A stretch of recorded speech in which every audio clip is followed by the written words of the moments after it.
Balik-balik muna tayo sa voice over at sa kaunting pasyal-pasyal. So dahil nga gipit na ang oras ng ating mga staff para lumabas at makabili ng mga gagamiting gulay at saka mga kaunting fruits sa operation, sabi ko akin na ako na lang. Wow! Dahil total, gusto ko din naman maglayas at pumetics muna ng madaming. Ayan, nakikita nyo ba yung dala kong targilid? Siya ngayon ang trip ko, siya ngayon ang kaibigan ko. Pinapasyal-pasyal ko siya dahil ang alam ko ligaw na ligaw siya. Oops! Konting tingin sa kabila.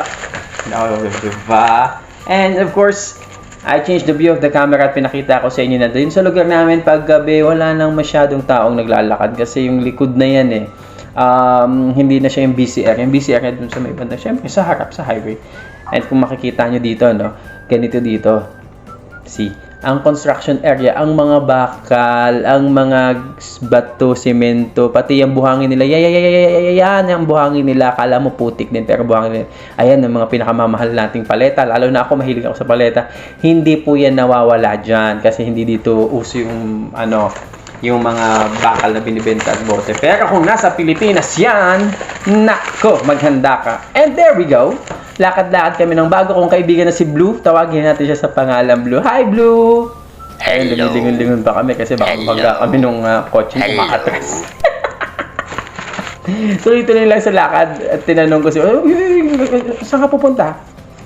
Ayun, lalakay siya si Blue, di ba? Pero sabi ko sa kanya, tuloy-tuloy lang lakad. Pakita natin kalsada and nakakita si Blue ng construction area. Hindi naman yata dating construction na worker to Cebu, pero sa parang trip niyang pumunta at ipakita din sa inyo kung anong meron ba dyan sa loob. But anyway, parang wala din naman. Gusto lang yata talagang magpatay ng oras ni Blue at nung nagbibit-bit sa kanya.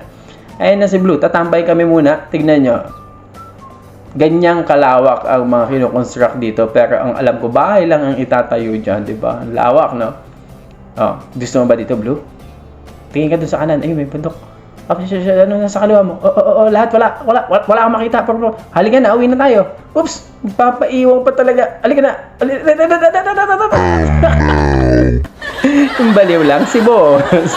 Tuloy-tuloy tayo sa maglalakad. Ayun na. Sabi ko, Blue, gusto mo bang maglakad pa? Oo, sabi niya, yes. Hindi na, pagod na ako. Ayan. At tapos, alam niyo ba si Blue, masyadong ambisyoso. Nakakita lang ng maganda bahay. Gusto pumunta kaya inaawat ko siya tayong pupunta. Pati yung kotse idadami ko, wag dyan. Diba? Bumili ka ng sarili mo. Ay, nag-awala siya, di ba? Yan ang trip ni Blue. Pagkasama ko si Blue, tandaan niyo, yan ang bagong tropa ni boss, si Blue. Si Blue ang lalagyan ng mga kargamento. Yeah, tapos nakakita kami ng clinic. Tinanong ko siya, gusto mong pabunot ng ngipin? Sagot niya, tinan mo, hindi. Oo, wala ka namang ngipin gulong meron.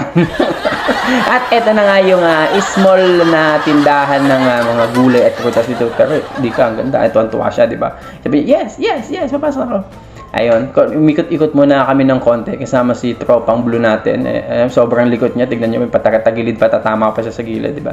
At ayan yung mga prutas. Actually, ang mga prutas at saka yung mga gulay dito, pagkaka-display, ang gaganda. Talagang mostly good size, fresh looking. Yung bang alam mo parang gusto mong kunin agad gaya ng kamatis na yan. Yung mga okra, yung okra dito hindi ko lang alam ba't ng liit. At saka tignan yung bell pepper, talagang bell pepper. Hindi yung bell pepper. At saka ang maganda dito, yun na nga, may kamurahan ng gulay, lahat ng living needs, daily needs sa pagkain, medyo may kamurahan kumpara sa atin sa Pilipinas, na meron namang taniman. Bakit kaya? At ayan yung mga greens natin, may onion leeks, celery, coriander, dill, radish, spinach, and dito tayo ihinto. At sabi ko kay Blue, diyan ka muna, huwag ka masyado maharot. Ayan, stay ka lang, mamimili lang ako. At kumuha na ako ng plastic. Nakikita nyo yan yung mint leaves, yung fresh na mint leaves, diba? Parang on the spot, pwede mo na siyang kagat-kagatin. Ay, may lasang toothpaste.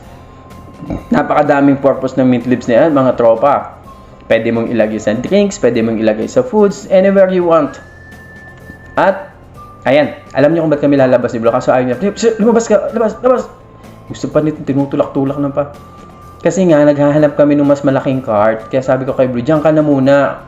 Kaso feeling ko parang nagsiselos siya. Sabi ko, kukunin ko na muna tong cart na to. Diyan ka lang ha. O, ayan, tinignan ko pa siya. Huling sabi ko, babalik ako, babay muna. Ito muna ang gagamitin natin. Pero alam niyo, sa feeling ko, nagselos si Blue nang ginawa ko yan eh. But anyway, wala akong pakialam, bahala sa buhay, dun muna siya. Kukunin na kasi natin lahat ng pamimili natin. Medyo konti lang naman, hindi naman ganun kadamihan. Pero mas maganda, mas malaking cart, tsaka mas komportable. At kukuha na nga tayo nitong mga bell pepper. Parang Pasko lang, no? May red, may orange, may green. Masarap tignan ng kulay. At saka yan, yung mga strawberries. Ay, sili pala. Mali.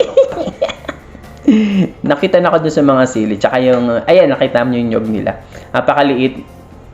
Tapos, ang loob naman nun, makapal naman. Kaya, laban na din. Tapos, ito na si Kuya, pinahirapan ako. Wala daw siyang panukli. Ako pa naghanap ng papalit. At ito na nga si Blue, sabi ko, halikan na. Babe na yan. Kaso, ayan, nagdadrama. Ayaw niya magpagamit.